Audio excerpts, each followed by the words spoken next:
বন্ধুরা, প্রিয় সদস্যরা, প্রিয় ভিউয়ার্সরা, আবারও নতুন একটা রেসিপি নিয়ে তোমাদের কাছে চলে এসেছি। তো চলো আজকে তোমাদের জন্য কি রেসিপি নিয়ে এসেছি। এখানে দেখো আমি ছোট ছোট পেঁয়াজ 7-8টা নিয়ে নিলাম ছাড়িয়ে, আর 3 কোয়া বড় বড় রসুন নিলাম, বেশ ভালোভাবে ধুয়ে নেব। এখন প্রচুর পেঁয়াজের দাম বেড়েছে, তো আমরা কিন্তু পেঁয়াজ কিনতে গেলে একটু ভয়ই পাচ্ছি। যাই হোক, খেতে তো হবেই। এবার এখানে 2 চামচ সর্ষের তেল দিয়ে দিয়েছি কড়াতে। তো এবার তেলটা গরম হয়ে আসলে দেখো আমি এখানে কি দিচ্ছি। তারপর বন্ধুরা, কেমন আছো বলো? নিশ্চয়ই ভালো আছো। আমি কিন্তু ভালো আছি। তো এখানে আমি 3-4টে মতো দেখো শুকনো লঙ্কা দিয়ে দিয়েছি। তো তোমরা তোমাদের পরিমাণ মতো কিন্তু একটু ঝাল খেতে চাইলে আর একটু বেশি লঙ্কা দিয়ে দিতে পারো। তো বন্ধুরা চলো লঙ্কাটাকে বেশ ভালোভাবে লাল করে ভেজে তুলে নিচ্ছি। তো আর বন্ধুরা কেমন আছো? তো কি বলবো, দেখো লঙ্কাটা তোলা হয়ে গেছে। এবারে আমি এখানে কি দিচ্ছি দেখতে থাকো। পেঁয়াজগুলোকে আমি ধুয়ে তুলে নিয়ে কিন্তু একটু দোফালি করে নিচ্ছি। তোমরা চাইলে এটাকে কুচো করে নিতে পারো। তো আমি রসুনটাও একটু দোফালি করে দিয়েছি, পেঁয়াজটাও দোফালা করে নিয়েছি। নিয়ে এখানে কড়াইতে ছেড়ে দিলাম। এবারে এটাকে বেশ ভালোভাবে আমি ভাজবো। বেশি বড় আঁচ দিও না, মিডিয়াম আঁচটাই রেখো, ভেজে নিচ্ছি দেখো। এবারে এর মধ্যে আমি কি দিচ্ছি পরপর দেখো।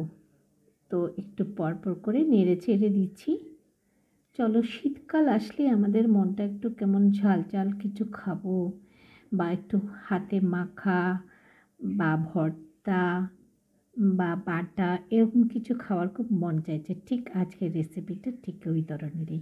তো এবার দেখো এখানে আমি কিন্তু স্বাদ মতো নুন দিয়ে দিয়েছি। নুনটা কেন দিয়েছি? নুনটা একটু ভাজা হয়ে যাবে তাই। তো তোমরা চাইলে যখন এটাকে বাটবো তখন কিন্তু নুনটা মিক্স করতে পারো। তো ওটা তখন তো কাঁচা নুন হয়ে যাবে, তাই জন্যে কিন্তু আমি এখানে এই পেঁয়াজের মধ্যে দিয়ে দিলাম। তো চলো আরও কিছুক্ষণ একটু ভাজবো। একটা ছোট্ট টিপস দিচ্ছি তোমাদের, তোমরা কাঁচা নুন কেউ খেও না প্লিজ প্লিজ। নুনটা একটু খোলার মধ্যে ভেজে একটা কৌটোয় রেখে দিতে পারো।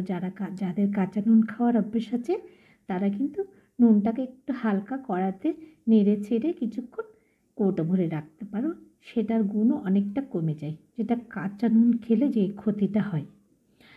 তো এটা করতে পারো, কারণ এখন শীতের দিনে আমরা এই মাখা ভর্তা এইসব খাবো, ওটাতে তো কাঁচা নুন দিতেই হবে। তো একটু নেড়ে ছেড়ে রাখলে কৌটো ভরে অল্প কিছু নুন, এটা কিন্তু খুব ভালো হয়।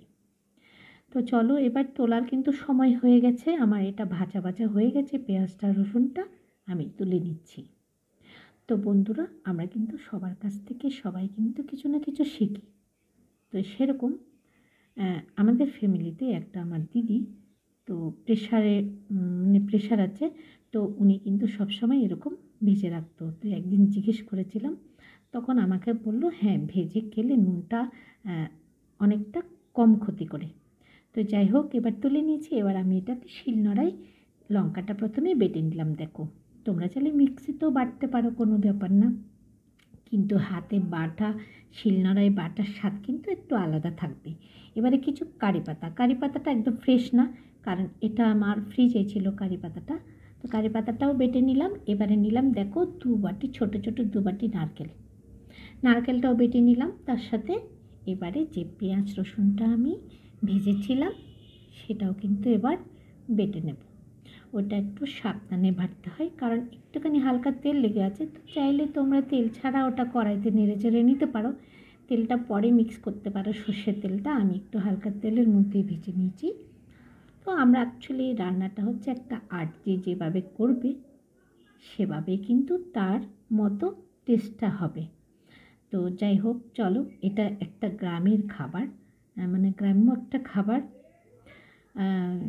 যেটা ঠান্ডার দিনে মানে এটা গরম ভাতের সাথে দুপুরবেলা খেতে ভীষণ ভালো লাগে।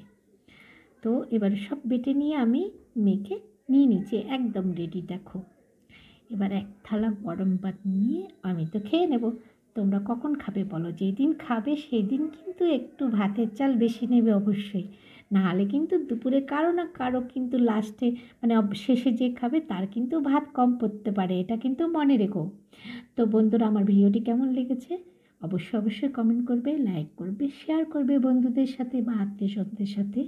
তো চলো, আমার ভিডিওটিতে এতক্ষণ দেখার জন্য অনেক ধন্যবাদ।